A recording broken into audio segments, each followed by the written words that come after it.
Un cordial saludo a todos los oyentes de Radio María. Un día más, con la gracia del Señor, proseguimos el comentario del Catecismo de nuestra Madre la Iglesia. Nos habíamos quedado en el punto 2149. En él, dentro del contexto del segundo mandamiento, no tomarás el nombre de Dios en vano, se concluye el primer apartado, el que decía, el nombre del Señor es santo. Habíamos hablado en programas anteriores sobre el sentido de lo sagrado, sobre lo que es la blasfemia. Dice aquí, punto 2149. Las palabras malsonantes que emplean el nombre de Dios sin intención de blasfemar son una falta de respeto hacia el Señor. El segundo mandamiento prohíbe también el uso mágico del nombre divino. Y viene aquí una cita de San Agustín, ¿no?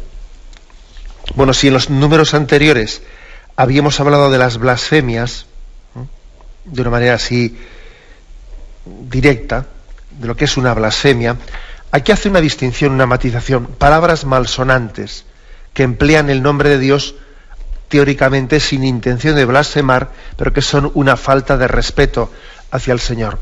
Sería absurdo, ¿no?, pretender hacer la distinción. Bueno, yo estrictamente lo que he dicho no es una blasfemia, podría ser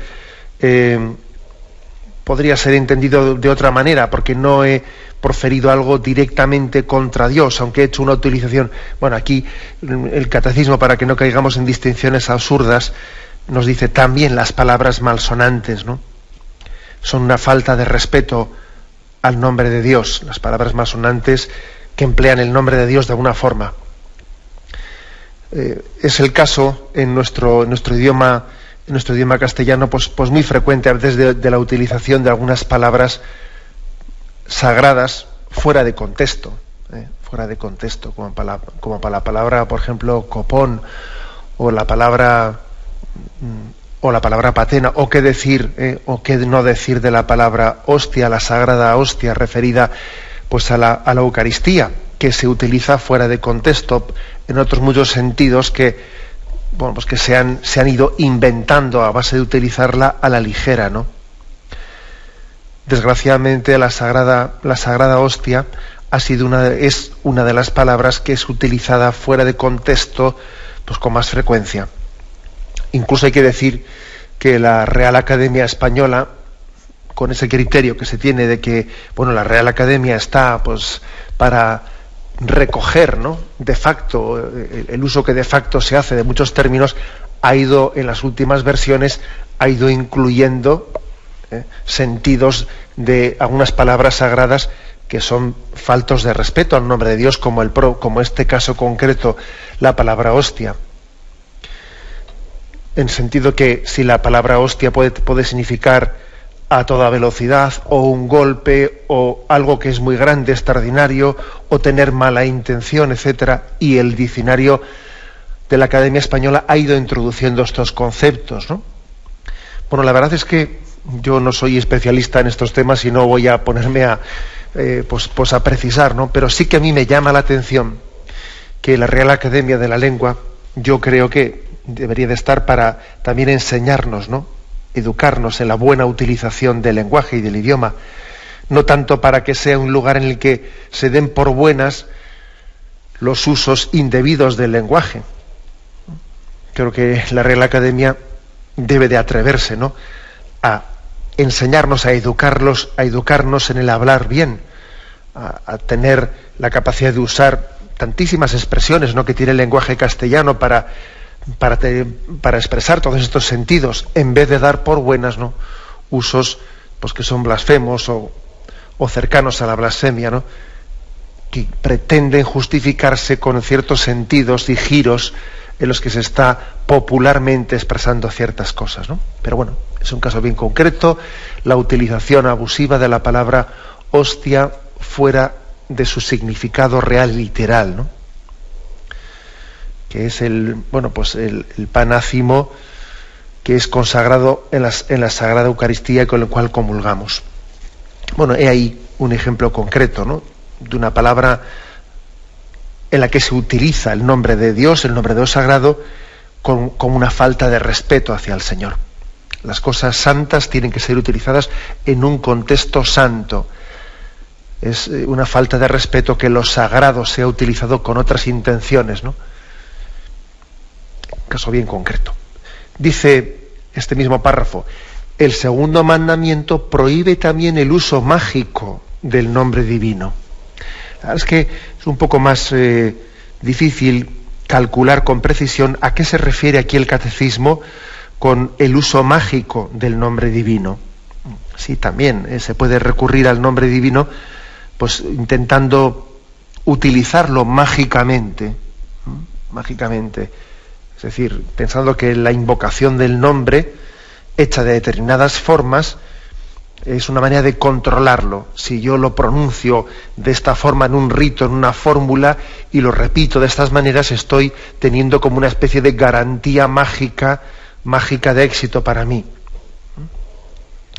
Por ejemplo, a veces se reciben bien sea pues por estos medios modernos que son en Internet, otros medios distintos, o incluso medios más tradicionales como el periódico mismo, ¿no? Ciertas cadenas en las que se tiende a utilizar de una manera mágica el nombre divino. Entonces resulta que alguien le dice: pues mire, usted tiene que rezar esta oración 3 veces y rezarla a tal hora, invocando 3 veces pues el nombre del Espíritu Santo, y entonces se empieza a hacer allí una cadena que dice: no, pues tal fulanito y menganito así lo hizo y le tocó la lotería. El otro no se tomó esto en serio, lo tiró a la papelera y le ocurrió una desgracia. Y entonces, ojo, también aquí hay una utilización mágica del nombre divino, ligada totalmente con la superstición, como si la invocación del nombre pudiese ser una forma de controlar la providencia o controlar nuestro destino. Por eso dice aquí: el segundo mandamiento prohíbe también el uso mágico del nombre divino. A Dios hay que invocarle como hijos, en plena confianza, en pleno abandono, no pretendiendo controlarlo. Que los dioses no sean propicios, ¿no? Que los dioses no sean propicios es una expresión que hace referencia a cómo las religiones primitivas, las religiones que no han conocido la revelación del Dios Padre providente que cuida de nosotros, pues han tendido a hacer una serie de ritos mágicos para controlar la divinidad y ponerla, ¿no?, a nuestro servicio, al servicio de nuestros proyectos, de nuestros caprichos o de nuestras voluntades, ¿no? Ojo con el uso mágico del nombre divino. 2 matices, pues, ¿no? En este punto 2149 se ha dado el matiz de las palabras malsonantes que emplean el nombre de Dios con una falta de respeto hacia Dios, y en segundo lugar la utilización, el uso mágico del nombre de Dios. Y luego viene una cita de San Agustín, de un sermón de San Agustín. Y así se concluye esta parte. El nombre de Dios es grande allí donde se pronuncia con el respeto debido a su grandeza y a su majestad. El nombre de Dios es santo allí donde se nombra con veneración y temor de ofenderle. Bueno, aquí por tanto concluye San Agustín con una cita que aquí el Catecismo ha querido traer, pues para que caigamos en cuenta de que el nombre de Dios debe de ser pronunciado, debe de ser utilizado con sentido de reverencia, con sentido reverente. En el fondo también, fijaros bien, no se trata únicamente de la materialidad de la palabra, sino también del sentido reverencial con el que se utiliza.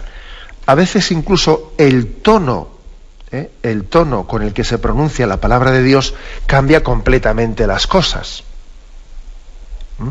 Porque la palabra Dios utilizada con rabia tiene un sentido que puede ser casi cuasi blasfemo.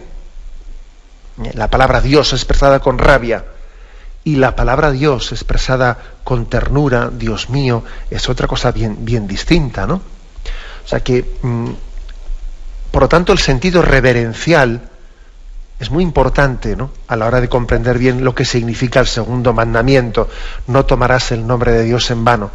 No se trata, por supuesto, ¿no?, que también se trata del sentido real de las palabras, de entender de que hay un valor real en las palabras. Esto lo decíamos en los primeros programas en los que hablábamos del segundo mandamiento, que estamos en una cultura que da muy poco valor a la palabra. Da muy poco valor a la palabra. Y sin embargo, hay que decir que es importante el valor de la palabra y educarnos a ser hombres de palabra. Es importante educarnos en el sentido del respeto a la persona, el respeto a los demás. Y un argumento ya suficiente, ¿no?, para no blasfemar sería, primero hemos dicho, el valor de la palabra. Otro argumento suficiente para no blasfemar sería el respeto a las personas. Yo no voy a pronunciar, ¿no?, una palabra, una blasfemia que sé que puede ser verdaderamente irrespetuosa para la persona creyente. Ya sería suficiente eso. Pero por encima de estos argumentos del valor de la palabra y del respeto al prójimo está el respeto a Dios mismo, el sentido de lo trascendente, ¿no?, el respeto debido a la grandeza y a la majestad de Dios, dice aquí San Agustín. El sentido de la veneración al cual estamos llamados, el santo temor de Dios y el amor al nombre de Dios no son dos cosas distintas, sino que es una sola cosa. El amor a Dios, el amor al nombre de Dios y el santo temor de ofenderle son dos cosas que se confunden y se funden, en un solo sentido de veneración y de respeto al nombre de Dios. Nunca el hombre es tan grande como cuando alaba a Dios y le reconoce. Y nunca el hombre se hace tan pequeño, ¿no?, y tan miserable como cuando blasfema contra Dios. Es así, puede ser paradójico, pero la grandeza de Dios, la grandeza del hombre está en la adoración de Dios. Y la miseria, ¿no?, la miseria más grande del hombre está en blasfemar contra su Creador. Tenemos un momento de reflexión y continuaremos enseguida. Continuamos con el punto 2150, en el que se abre este apartado: tomar el nombre del Señor en vano. El segundo mandamiento prohíbe el juramento en falso. Hacer juramento o jurar es tomar a Dios por testigo de lo que se afirma. Es invocar la veracidad divina como garantía de la propia veracidad. El juramento compromete el nombre del Señor. Al Señor tu Dios temerás, a Él le servirás, por su nombre jurarás. Habrá unos cuantos puntos pues sobre este tema. Como ya hemos comentado en algunos programas anteriores, la cuestión de jurar en nombre de Dios, no hará falta que profundicemos tanto como hicimos antes, pero sí vamos a refrescar los conceptos básicos. El segundo mandamiento, aparte de la blasfemia, prohíbe el juramento en falso, porque jurar es tomar a Dios por testigo de lo que estamos afirmando. Dios es la verdad. El que jura está reconociendo implícitamente en ese juramento que Dios es la verdad. Por lo tanto, como Dios es la verdad, yo recurro a Él poniéndolo por testigo. Recurro a Él poniendo por testigo. Es el máximo argumento de veracidad que yo puedo dar. No tengo un argumento superior de veracidad. Cuando en esta sociedad, aconfesional en la que estamos, ¿no?, los cargos políticos van a tomar sencillamente un juramento, van a tomar su cargo, se les suele dar la doble posibilidad de que juren ante la Biblia o juren ante la Constitución. Y los primeros dicen juro ante Dios, y los segundos dicen juro por mi honor ante la Constitución, ¿no? Cada uno pone el argumento máximo para validar la veracidad de lo que está haciendo. Para nosotros el argumento máximo es Dios mismo, más que nuestro honor. El no creyente dice juro por mi honor ante esta Constitución. Bueno, ¿qué ocurre? Bueno, que todos sabemos que el honor humano, nosotros mismos nos encargamos de mancharlo. Es así es de crudo. O sea, juro por mi honor. Anda que nosotros mismos no faltamos a nuestro honor. ¿Cuántas veces no? Nosotros mismos somos nuestro peor enemigo. Nos contradecimos. Lo que dice San Pablo, ¿no? Hago lo que no quiero hacer y lo que quiero hacer no soy capaz de hacerlo. Por lo tanto, la palabra honor, claro, pues es que claro, el no creyente no tiene un recurso mayor que ese. Juro por mi honor.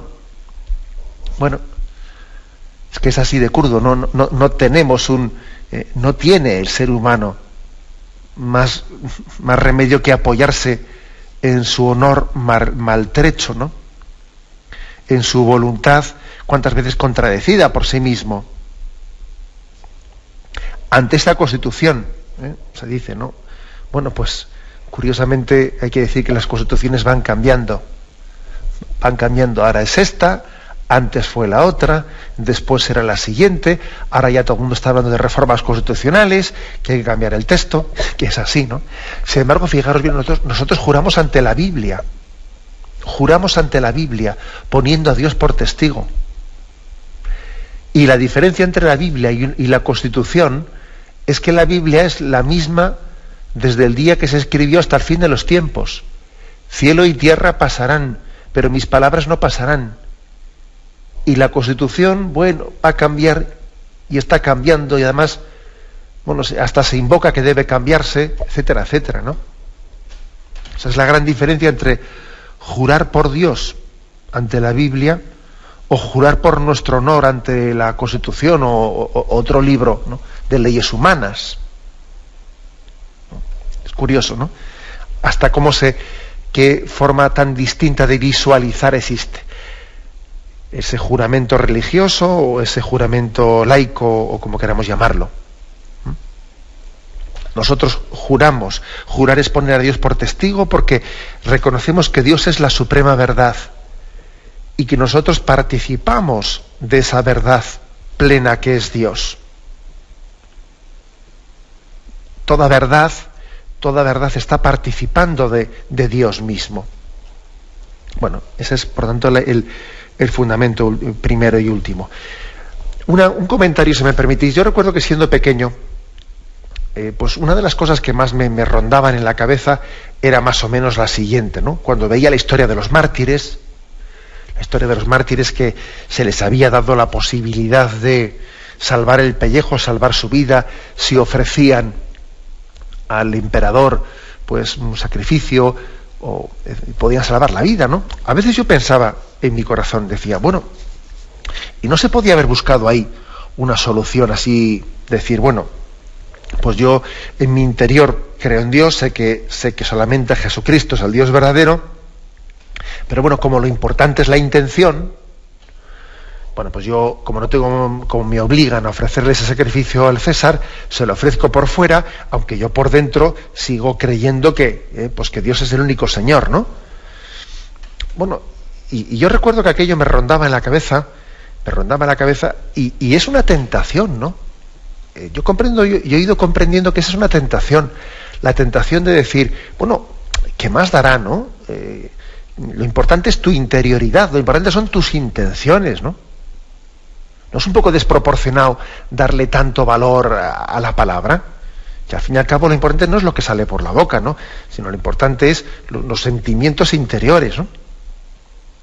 ¿Por qué no, pues, en un caso así no se podría salir que aunque exteriormente pues estemos pronunciando algo que no es verdadero, sabemos que en el corazón creemos lo que es auténtico, ¿no?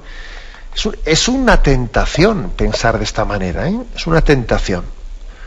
Porque nosotros somos imagen del Dios verdadero y por lo tanto tenemos que ser testigos de Él plenamente, testigos coherentes, en unidad de vida.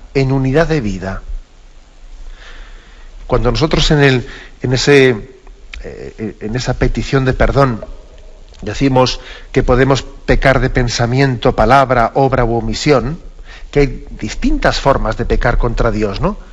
Y le pedimos perdón a Dios porque hemos pecado de pensamiento, palabra, obra, omisión. Es decir, estamos estamos con ello también confesando que tenemos que tener unidad interior ante Dios.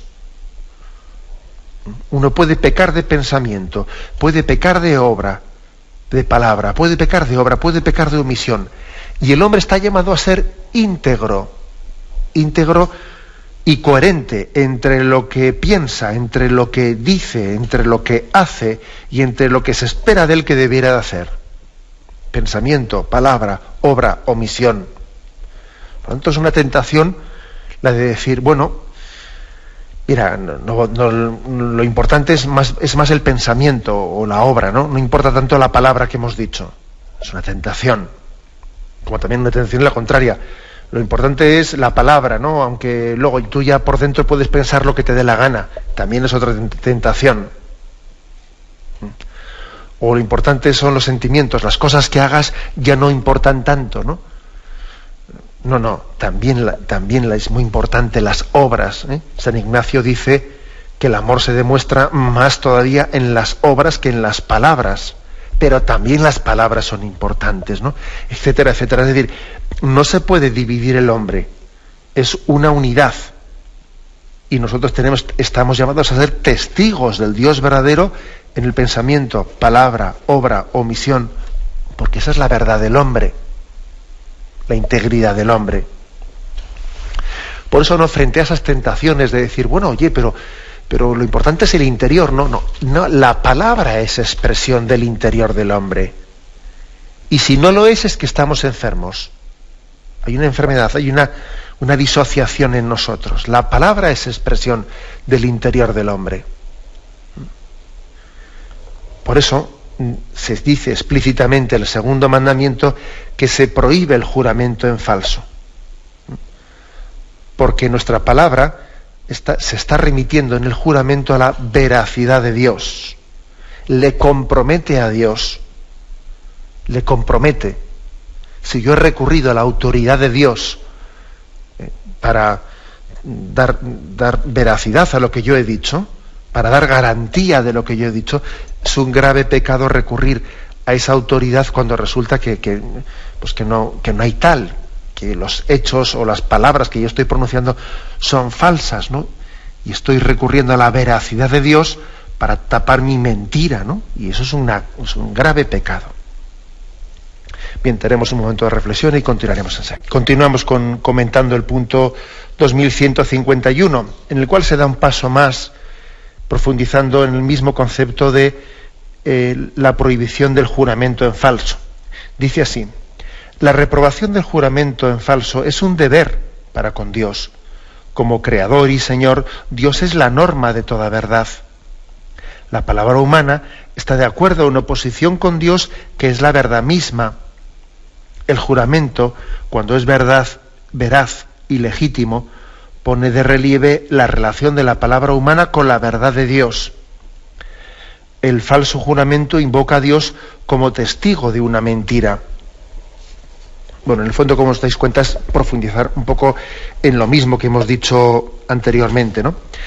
Ya es bastante significativo, bastante claro, yo creo que es muy, muy, muy elocuente, el hecho de que esta época actual, ¿no?, de relativismo, pues sea muy proclive, pues, a no darle importancia a la palabra y a no darle importancia alguna al juramento.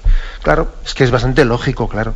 Si no hay una verdad absoluta, si el relativismo precisamente lo que hace es negar que exista una verdad absoluta, bueno, pues entonces, claro, de ahí se deriva, ¿y qué importancia tiene cuando dije sí y luego digo no? ¿Todo es relativo? Claro, si todo es relativo, no tiene tanta importancia el cambiar un juramento o el decir sí cuando era no. Claro, porque todo es relativo, no hay verdades absolutas, ¿no? Entonces, esa es la falta del valor de la palabra, es una de las consecuencias del relativismo, claro.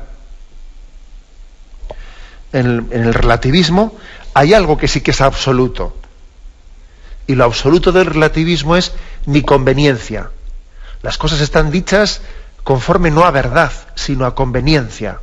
Ahora me conviene esto, luego me conviene lo otro. Ahora me apetece esto, luego me apetece lo otro. el relativismo, en el fondo es tan dogmático como la fe cristiana, solo que nuestro absoluto es la verdad de Dios y lo absoluto del relativismo es lo que en cada momento me conviene. Claro, es así. Lo absoluto son mi conveniencia, mi utilidad. Pero es que es tan dogmático el relativismo como el cristianismo, o más.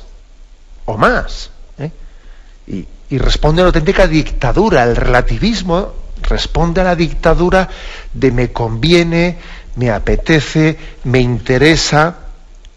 A eso es a lo que responde a una dictadura. Cuando se presenta el relativismo como una especie de filosofía de la libertad, ¿qué libertad? Es una dictadura.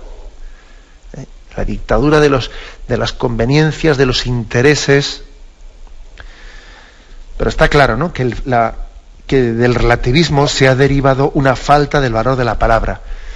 Claro, basándose en esta filosofía relativista, no hay nada absoluto y no hay palabra definitiva. Lo que hoy es, mañana dejará de ser. Y hoy por un motivo se ha matado y el día siguiente se mata por el contrario. Porque todo es relativo. Sin embargo, nosotros estamos haciendo un reconocimiento del valor sumo de la veracidad de Dios. Aquí el catecismo nos remite al punto 215, donde se hace toda una proclamación: Dios es la verdad. Dice en aquel punto, comenzando por una cita de un Salmo 119: es verdad el principio de tu palabra, por siempre todos tus justos juicios. Ahora, mi Señor, tú eres Dios, tus palabras son verdad. Por eso las promesas de Dios se realizan siempre. Dios es la verdad misma. Sus palabras no pueden engañar. Por ello el hombre se puede entregar con toda confianza a la verdad y a la fidelidad de la palabra de Dios en todas las cosas. El comienzo del pecado y de la caída del hombre fue una mentira del tentador que indujo a dudar de la palabra de Dios, de su benevolencia y de su fidelidad. ¿Veis? Pues en este punto 215, qué canto se hace tan precioso a la veracidad de Dios, ¿no? Sus palabras no pueden engañar. El hombre pues tiene que confiar en la verdad de Dios. Bueno, por eso, por ejemplo, por poner un ejemplo bien evidente, nosotros leemos la palabra de Dios con este sentido. Sabemos que nosotros nos podemos equivocar mucho más fácil que la palabra de Dios que ha sido revelada. Luego, como la palabra de Dios es revelada, recurrimos a ella como un argumento de veracidad. Yo me puedo equivocar, de hecho me equivoco a menudo, ¿no? Pero la palabra de Dios es fiel a sí misma. Luego recurrimos a ella con un argumento de autoridad a la palabra de Dios. Hasta el punto de que estamos dispuestos, los cristianos, a cambiar nuestra mentalidad y nuestros criterios para conformarlos a la palabra de Dios. Acordaros de cómo el Señor le decía a Pedro: tú piensas como los hombres, no piensas como Dios, apártate de mí, Satanás. O sea, nosotros creemos más en esa veracidad de la palabra de Dios, ¿no?, que incluso en supuestos razonamientos nuestros en los que nos podemos engañar. Estamos llamados a conformar nuestros criterios con la palabra de Dios, a adecuarlos, a adaptarlos, ¿no? Bueno, pues, y no al revés, que sería el colmo, ¿no?, como a veces ocurre, que se recurre a la palabra de Dios para adecuarla, para ponerla al servicio de nuestras ideologías, ¿no?, para reinterpretarla, ¿no?, desde nuestros parámetros ideológicos. Eso también es otra de las consecuencias del relativismo existente. Llegarnos a atrever a que la palabra de Dios eterna, pues la estemos reinterpretando desde nuestras ideologías, ¿no? Desde las ideologías de moda y transitorias. Bueno, por lo tanto, esta evocación de la veracidad de Dios aquí se vuelve a traer a colación, ¿no? Creemos en la veracidad de Dios y ella es la que nos da la autoridad última para que el juramento tenga una obligación grave, no moral, de veracidad.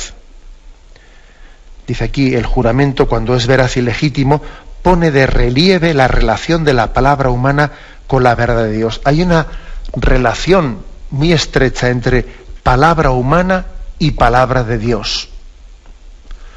Una relación muy estrecha. ¿Por qué?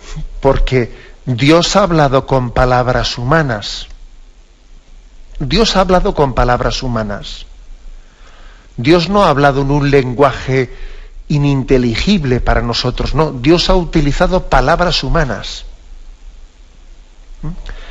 Es decir, ha jugado con nuestra baraja, para decirlo de alguna manera. Ha utilizado nuestro lenguaje. El lenguaje pues, inventado por los hombres para expresarnos es el que Dios ha utilizado para expresarse. Por eso hay una relación muy estrecha entre palabra humana y palabra de Dios. Bueno, pues no manchemos la baraja con la que Dios también ha jugado con nosotros, ¿no? Ha estado entre nosotros. No manchemos la palabra con la que Dios se ha expresado. Eso también es algo muy, muy, muy digno de tenerse en cuenta. La palabra se hizo carne y habitó entre nosotros. Y la palabra de Dios ha hablado en nuestro lenguaje, en nuestro idioma. Y tenemos que cuidarlo, ¿no? Y tenemos que creer en el valor de esas palabras que también pronunció Jesucristo.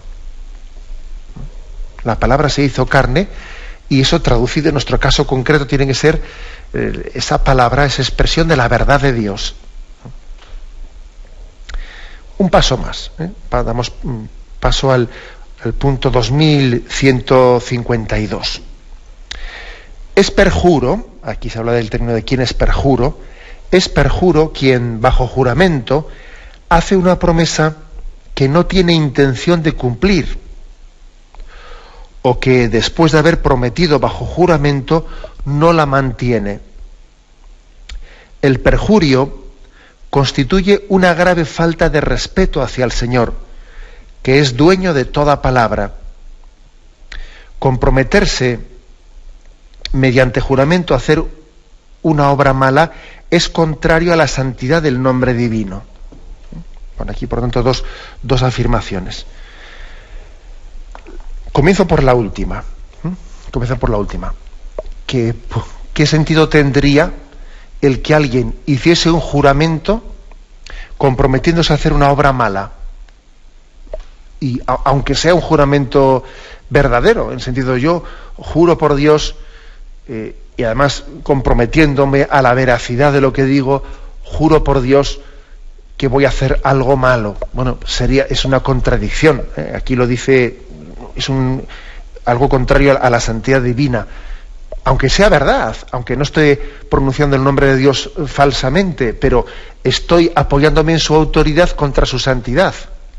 Dios no solo es santo, Dios no solamente es verdad, sino que es santo también, quería decir.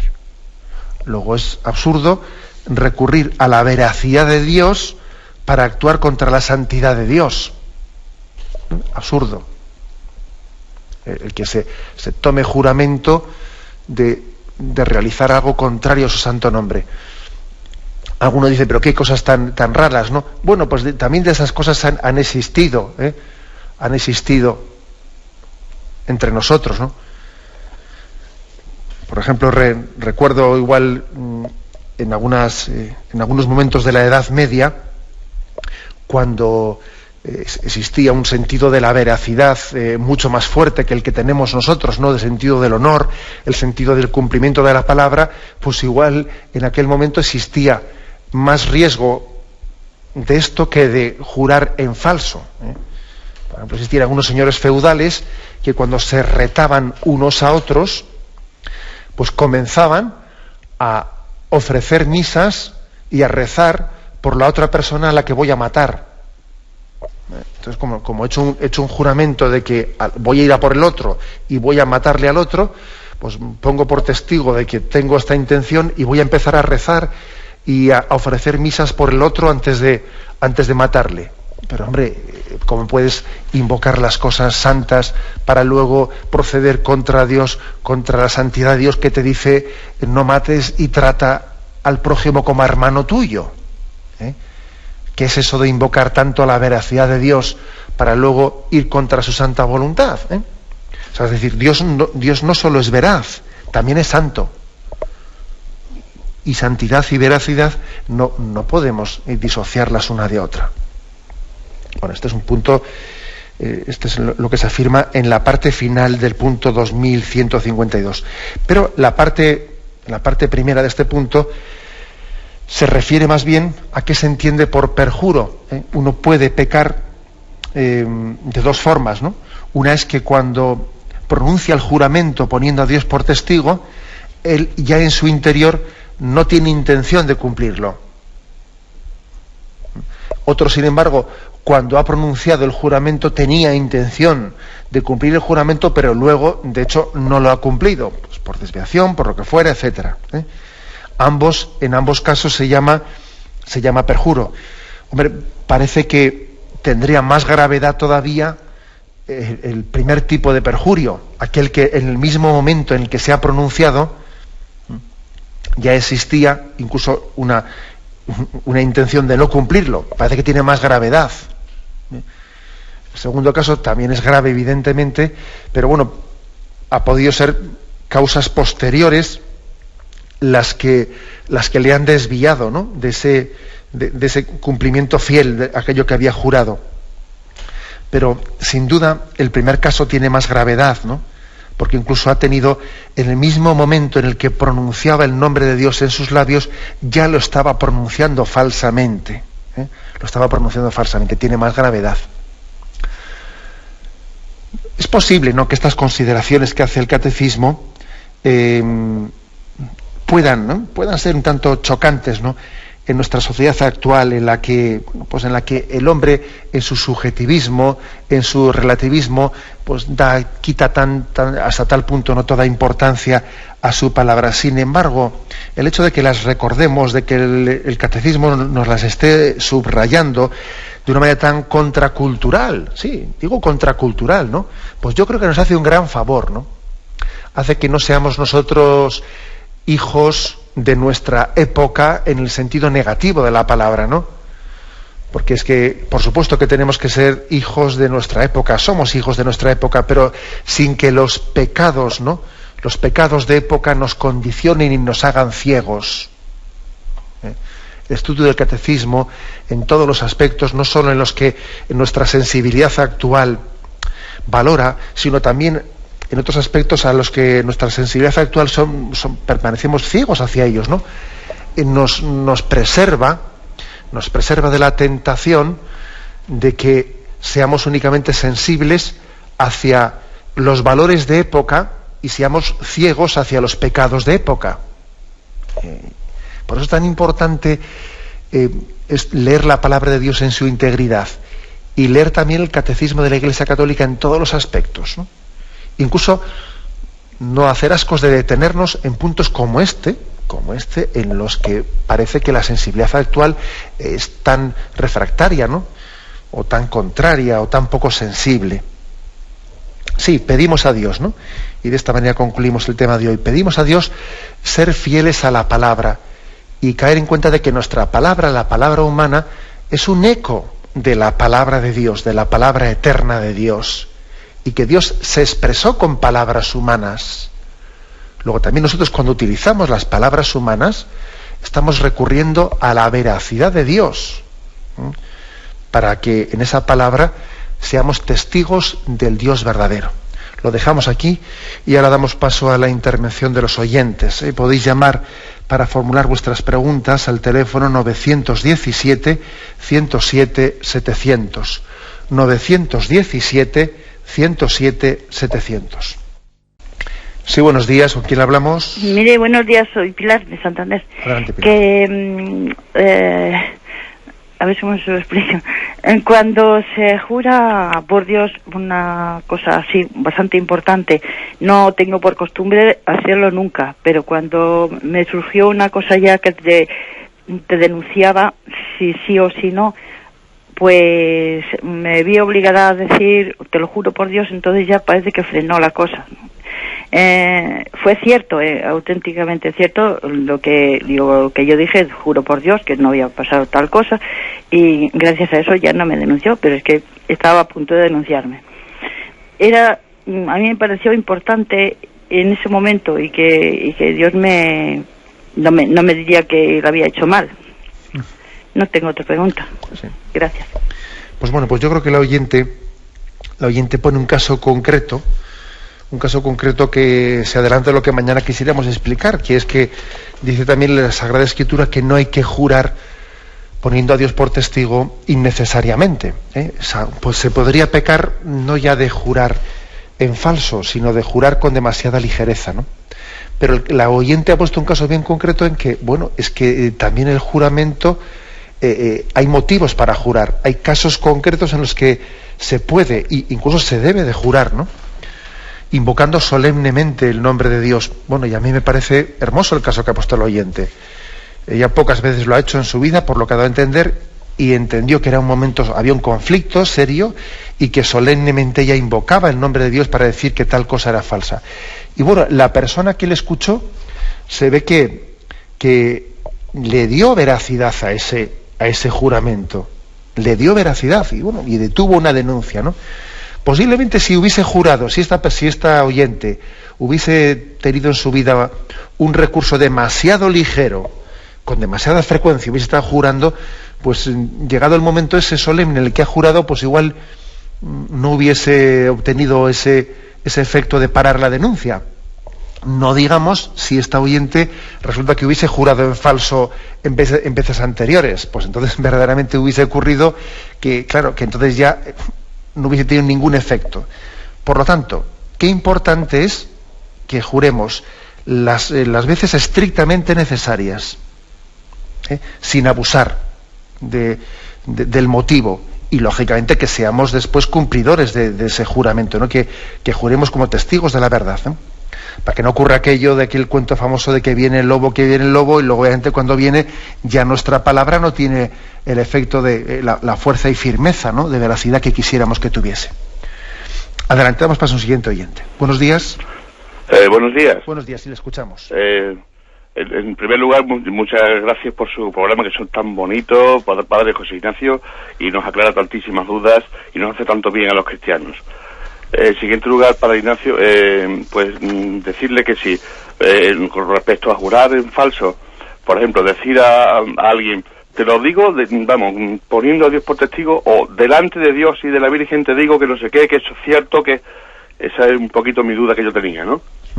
No sé si usted me entiende. Sí, de acuerdo. O sea, como diciendo, delante de Dios te digo, como Dios nos ve cada momento, porque quiero decir, como Dios ha hecho los oídos, y el que ha hecho los oídos nos oye, el que ha hecho los ojos nos ve, como decir, porque que Dios nos está viendo, delante de Dios te digo que tal cosa, ¿no? O que tal otra, Y otra cosa, Padre Ignacio, el otro día que quise contactar para hacerle también una consulta y no pude, y es sobre, cuando usted hablaba sobre la libertad del hombre, decir que el hombre somos libres para hacer el bien o para hacer el mal, pero que Dios nos ha dado unos mandamientos, y en cierto modo estamos también un poquito, no somos, digamos, tan libres en ese sentido, porque el Señor nos ha dado unos mandamientos también, ¿no?, que tendríamos que cumplir, ¿no? Solamente eso, Padre Ignacio. De acuerdo. Vamos a ver. El juramento no es que esté ligado a una palabra, es decir, para que alguien jure no es que sea necesario que pronuncie la palabra te juro, Uno puede estar jurando sin decir la palabra juro, Pues por ejemplo con otro tipo de fórmulas, con la fórmula de pongo a Dios por testigo, bueno, aunque no haya pronunciado la palabra juro, eso también es un juramento, mediante otra fórmula distinta, porque jurar es poner a Dios por testigo de lo que decimos. Con respecto al segundo aspecto que decía el oyente, bueno, pues es que todo depende de cuál sea nuestro concepto de libertad, ¿no? El concepto de libertad bíblico, el cristiano, nosotros no entendemos por libertad poder hacer una cosa o su contraria, ¿no?, sino la libertad, según el concepto también agustiniano, es la capacidad de disposición del hombre para el bien, En el fondo, cuando el hombre peca, está siendo menos libre. La libertad aumenta cada vez que nosotros elegimos bien, y la libertad disminuye cada vez que elegimos mal. Por eso los mandamientos no nos hacen menos libres, nos hacen más libres. Yo cada vez que cumplo los mandamientos soy más libre. cada vez que incumplo o desobedezco los mandamientos soy más esclavo. Así, o sea, ese sería un concepto importante para que entendamos. Podemos decir que nosotros somos libres como se demuestra, ¿no? Cada vez que hacemos una opción en la vida, pero ojo, cada vez que optamos mal, somos un poquito menos libres. Somos un poquito menos libres cada vez que pecamos. Luego este aspecto también, ¿no? Es importante matizarlo. Este es el concepto cristiano de libertad. La capacidad del hombre de opción por el bien. No únicamente la opción entre A o B. No es entre A o B. El concepto cristiano de libertad es este, la capacidad del hombre de determinarse por el bien. Eso es libertad cristiana. Y la prueba, como ya he dicho en este programa más de una vez, es que en el cielo seremos plenamente libres y allí no podremos pecar. Luego, la auténtica libertad no es optar entre A o B, no. La auténtica libertad es la capacidad del hombre de hacer el bien. En el cielo seremos plenamente libres y allí no podremos pecar. Adelante, hemos pasado a un siguiente oyente. Buenos días. Buenos días, ¿soy yo? Sí, le escuchamos. Sí, adelante. Buenos días. De La Coruña, soy Sina. Quería decirle, ayer mismo pues me encontré en misa con una pareja que ella está separada, vamos a ver, civilmente. Él es viudo, pero hacen vida conyugal. Entonces yo los vi comulgar y yo le he dicho, bueno, hablando entre esto, le he dicho que vivían en pecado mortal. ¿Eso es correcto? Muchas gracias, padre. Pues yo pienso que tenemos que tener capacidad de, entre nosotros, ver la fórmula adecuada, prudente, pero también de ejercer lo que nos dice el Evangelio de la corrección fraterna. Ver de qué manera se hace, con qué delicadeza, pero al mismo tiempo hablando en verdad. Hablando en verdad. O sea, no puede ser que San Juan Bautista le cortasen el cuello por denunciar, por denunciar sencillamente un adulterio, ¿no? Y nosotros, sin embargo, pues no tengamos ni la más mínima valentía de hacer una corrección fraterna al respecto. Oiga, que a San Juan Bautista le cortaron el cuello por eso, por hacer esa denuncia concreta de que Herodes estaba viviendo con la mujer que no era la suya. Y entonces nosotros vamos a ser tan cobardes que ni siquiera nos vamos a atrever a decir nada. Bueno, entonces esto por una parte. Por otra parte, la importancia de la delicadeza, la importancia de rezar por la persona a la que vamos a corregir, de saber buscar el momento adecuado, de igual ver si soy yo la persona adecuada o conviene mejor que se lo indique a otra para que otra se lo diga, porque igual también así podemos buscar mejor efecto. También este segundo aspecto es importante, el sentido de la prudencia y de la delicadeza, pero sin negar el primero. Sin negar el primero. San Juan Bautista también, digo yo, que también discerniría él cómo podía hacerlo, y fue y lo dijo, y le metieron en la cárcel, y luego más tarde le cortaron la cabeza por haber denunciado aquel adulterio.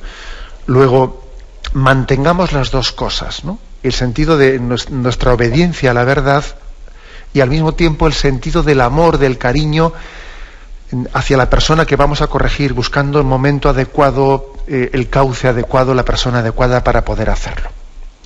Lo dejamos aquí. Me despido con la bendición de Dios Todopoderoso, Padre, Hijo y Espíritu Santo. Alabado sea Jesucristo.